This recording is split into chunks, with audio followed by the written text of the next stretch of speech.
PPT-nya sudah terjelas, sudah terlihat jelas atau belum anak-anak? Sudah, Ibu. Sudah, Bu. Ya, kita mulai saja ya. Assalamualaikum warahmatullahi wabarakatuh. Waalaikumsalam warahmatullahi wabarakatuh. Selamat pagi anak-anak. Apa kabar kalian semua? Pagi, Bu. Baik. Alhamdulillah. Alhamdulillah. Ibu harap kalian semua baik-baik saja. Dan hari ini kita akan belajar tema 5 ekosistem, tema 1 komponen ekosistem.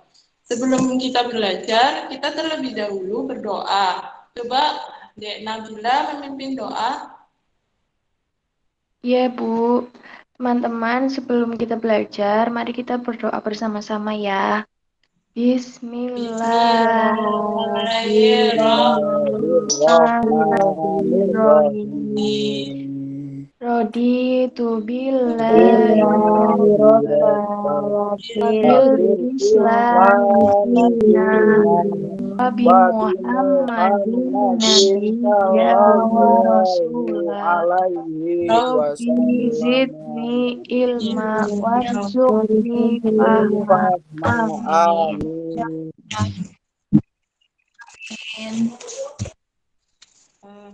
Setelah berdoa, kalian terlebih dahulu mengisi link presenti. Link presentinya Ibu sudah bagikan di WA Group. Ibu beri waktu 3 menit ya. Sudah atau belum anak-anak? Sudah mengisi? Aku sudah, Bu. Sudah, Bu. Ya, Bu. Oke. Ibu akan mengingatkan kembali bahwa selama pandemi COVID-19 kita diwajibkan 3M. Apa itu 3M anak-anak? Mencuci tangan. Ya, 5M, betul. Ibu. Terus Memakai masker. memakai masker, menjaga jarak untuk terhindar dari virus corona. Dan kalian harus melakukannya ketika berpergian. Dan Ibu akan membacakan tujuan pembelajaran. Yang pertama, dengan mencermati teks non-fiksi yang disajikan, siswa mampu menemukan pokok pikiran dalam bacaan secara tepat. Yang kedua, dengan menyimak penjelasan dan mencermati teks bacaan, siswa mampu membuat pertanyaan-pertanyaan sehubungan dengan bacaan secara tepat. Yang ketiga, dengan membuat bagan, siswa mampu menggolongkan hewan berdasarkan jenis makanannya secara benar.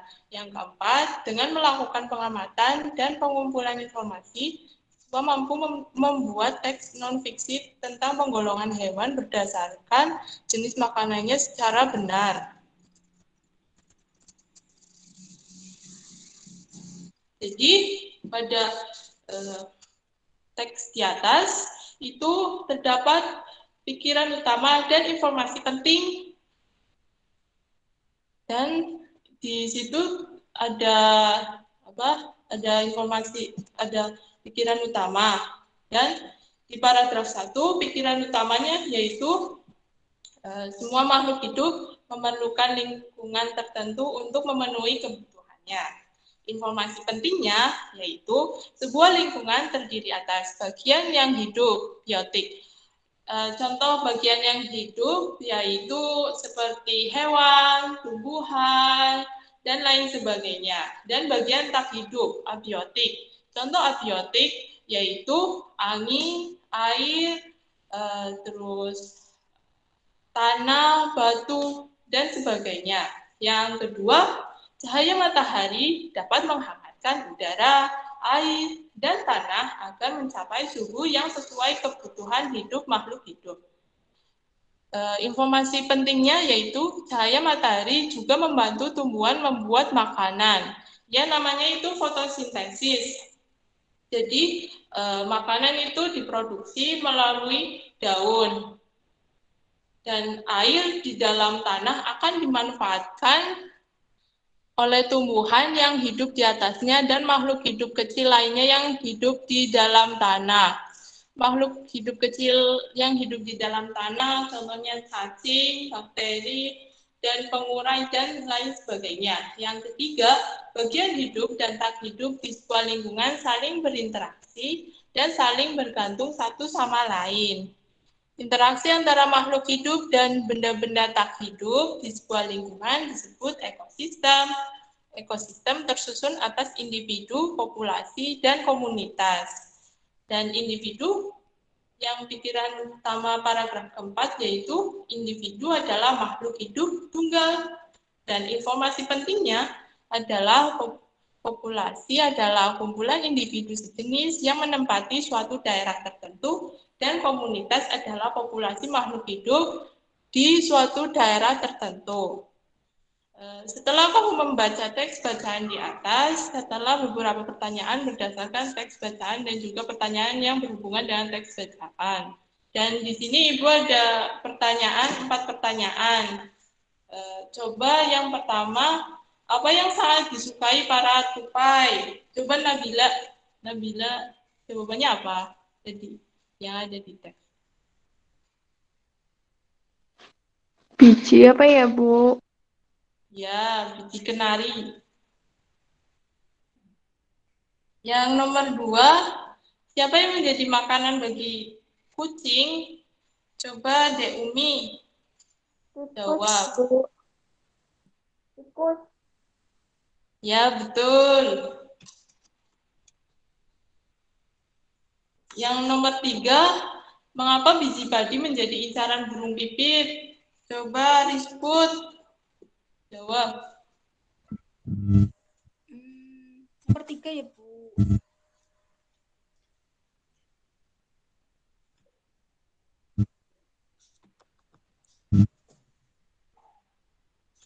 Ya, jawabannya adalah burung-burung menyukai bagian tumbuhan yang berupa biji. Yang nomor 4, bagaimana cara hewan memenuhi kebutuhan makanannya? Coba Ari jawab. Pertanyaan dari Ibu, mana ya? Ya, Ari mana? Dengan memakan tumbuhan atau hewan lain, Bu. Betul. Jawabannya adalah hewan memenuhi kebutuhan makanannya dengan cara memakan tumbuhan atau hewan yang lain. Ya, dari gambar ayam, gambar kambing, sapi, dan juga kucing dapat ditarik kesimpulan, yaitu beberapa jenis hewan yang kita temui di lingkungan sekitar dalam kehidupan sehari-hari, diantaranya ayam, kambing, sapi, kucing. Ayam merupakan hewan yang menyukai biji-bijian seperti padi dan jagung. Berarti ayam itu termasuk hewan herbivora karena tumbuhan. Kambing merupakan hewan pemakan daun dan rumputan hijau. Kambing itu termasuk hewan herbivora karena menyukai tumbuhan. Dan sapi merupakan hewan yang menyukai daun, batang, tanaman padi, dan jagung. Sapi juga termasuk hewan herbivora karena pemakan tumbuhan. Dan sedangkan kucing merupakan hewan yang suka memakan hewan lain seperti tikus. Berarti kucing digolongkan hewan karnivora karena suka memakan hewan lain. Tahukah kamu mengapa hewan memiliki jenis makanan yang berbeda-beda? Setiap hewan memiliki ciri khas yang juga memengaruhi jenis makanan yang dimakannya. Dan tadi bacaan di atas merupakan bentuk teks non-fiksi. Teks non-fiksi adalah teks yang berisikan hasil pengamatan, data-data, dan fakta, serta bukan merupakan hasil imajinasi kita. Berarti teks non-fiksi adalah berisikan data-data langsung di lapangan. Kita harus mengamati terlebih dahulu bagaimana kondisinya, bukan karangan kita, bukan dari hasil imajinasi kita. Nah, Ibu sudah share lembar kerja siswa di WA Group. Nanti kalian kerjakan ya. Iya, Ibu. Jadi, apa kesimpulan materi hari ini? Ayo, kita tadi belajar tentang apa aja? Ekosistem. Ya betul, Dek Intan, ekosistem. Terus apa lagi?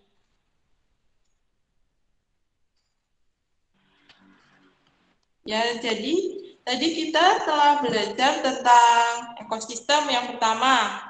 Ya, terus yang kedua, penggolongan hewan berdasarkan jenis makanannya. Dan yang ketiga yaitu pokok pikiran di dalam teks non-fiksi.